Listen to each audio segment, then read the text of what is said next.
gitu gue lanjut ke next questionnya. Yang kedua, tahun lalu ini kan yang juara Boston Celtics. Tahun ini mas, season ini season kemarin. Kira-kira menurut kalian bisa nggak nih Boston Celtics ini mempertahankan gelar di tahun depan di season ini?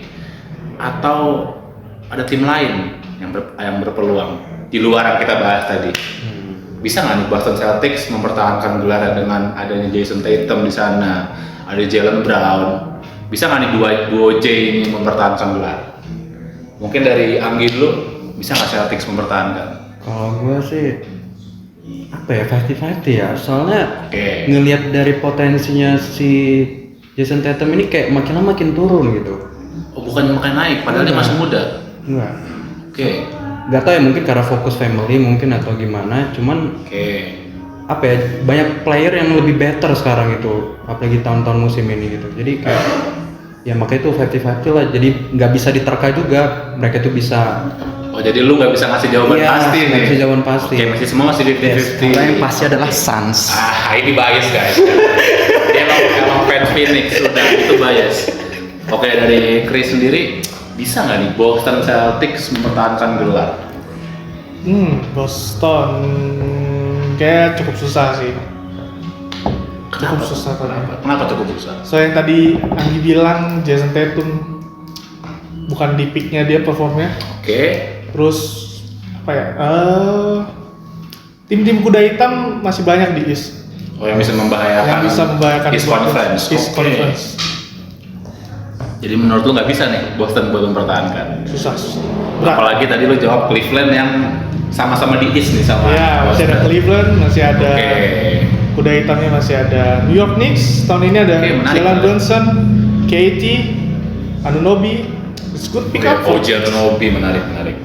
Kalau gue pribadi simpel aja guys, gue sakit hati Dallas dikalahin di finals tahun lalu. Gue nggak mau Boston juara, udah titik. Gue nggak peduli, gue nggak mau Boston juara. Oke, kalau gitu langsung aja next question ya. Boleh. Nah, pertanyaan ini lumayan menarik banget nih. Kalau kita ngomongin young players, pemain muda, siapa yang menurut kalian ini bakal jadi bintang di masa-masa mendatang? Mungkin the next LeBron, kita bicara the next KD. Siapa nih pemain muda? Mungkin konteksnya under 25 mungkin ya, di bawah 25 tahun. Kita nggak bahas rookie. Atau rookie boleh, kalau ada rookie menarik. Boleh rookie ya? Rookie boleh, atau ya di bawah 25 tahun lah, yang masih muda, potensinya itu masih tinggi banget. Kalau gua Wemby sih sebenarnya. Wemby umurnya berapa sih? Victor Wembanyama rookie, 19-20 tahun. Iya, Wemby. Fun fact guys, Wembanyama itu tingginya 7 berapa? Pokoknya 200. Tinggi banget lah, pokoknya tinggi banget. Hampir 220. Iya, hampir 220. Jadi kebayang lah 220 cm kayak gimana. Si jangkung Victor Wembanyama, dia itu orang Prancis ya kalau nggak salah. Iya, orang Prancis. Victor Wembanyama. Oke, kalau dari Anggi sendiri, Victor Wembanyama mungkin boleh lebih detail kenapa Victor Wembanyama, Wemby. Gue jujur nggak terlalu ngikutin banget sih dia, cuman kayak ngeliat highlight dia, potensi dia tuh di klub apa sih, kok lupa. Spurs. Ya. Wemby. Spurs kan? Sorry. Nah, di Spurs tuh gacor banget sih jadi center. San Antonio Spurs, sorry. Tapi di sini gue izin buat kasih argumen ya. Wembanyama ini kita bicara seorang center, seorang big man.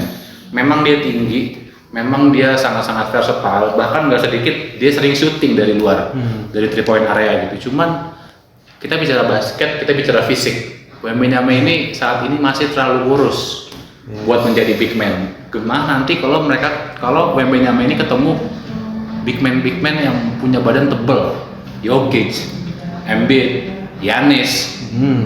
Sementara kita bicara basket ini kan olahraga yang sangat fisikal kan, ngadu badan, ngadu bahu. Sementara Wembanyama ini kurus banget dan seorang big man. Gimana nih tanggapan gini untuk Wembanyama ini? Sebenarnya ada benarnya juga sih, cuman kalau dipikir-pikir ya ini bukan soal fisik sih sebenarnya. Balik lagi ke skill juga. Kalau menurutku dengan Wemby yang berani ngambil 3 point itu udah luar biasa sih. Kapan lagi coba seorang center berani ngambil 3 point?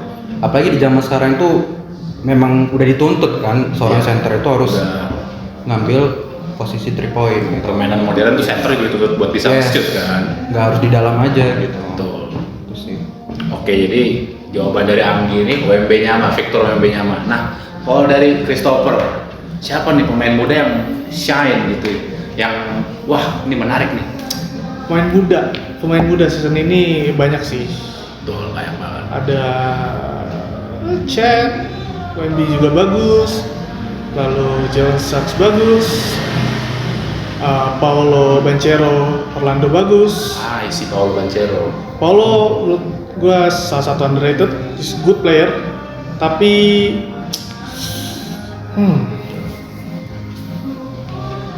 buat masa depan ya, future star. Siapa nih yang bakal jadi the face of the NBA di masa depan? Siapa nih kira-kira? Kalau aku sama sih, WMB sih. WMB juga. WMB juga. Oke. Tapi dia harus mulai naikin masa otot dia sih. Betul, karena nggak bisa dipungkiri basket itu game yang sangat fisikal kan, sangat bermain fisik, sangat membutuhkan fisik yang prima, dan apalagi seorang center kan butuh badan yang tebal gitu, kadang berotot. Nah kalau lo sendiri apa nih? Nah kalau gue sendiri ini mungkin akan mengundang kontroversi, karena jawaban gue akan sangat-sangat hot takes lah. Gue bakal menjawab Zion Williamson. Nah, gue bisa menjelaskan kenapa.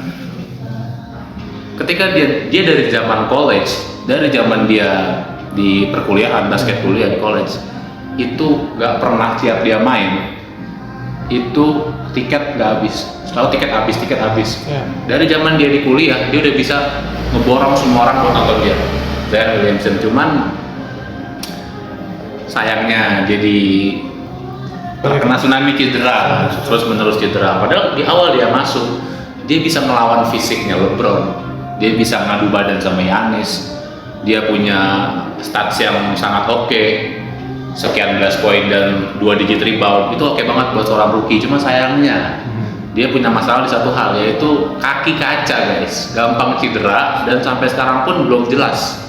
Cuman kalau nanya gue pribadi, gue masih punya kepercayaan yang tinggi terhadap Zion Williamson, dan mereka juga mungkin karena cara dia bermain terlalu eksplosif kali ya. Betul, dia cara mainnya eksplosif banget. Jadi mungkin itulah yang membuat ankle dia jadi gampang kena kayak. Bro, gue teringat Derrick Rose bro. Oke, jadi kalau dari gue pribadi gue akan menjawab Zion Williamson. Nah, kalau dari West,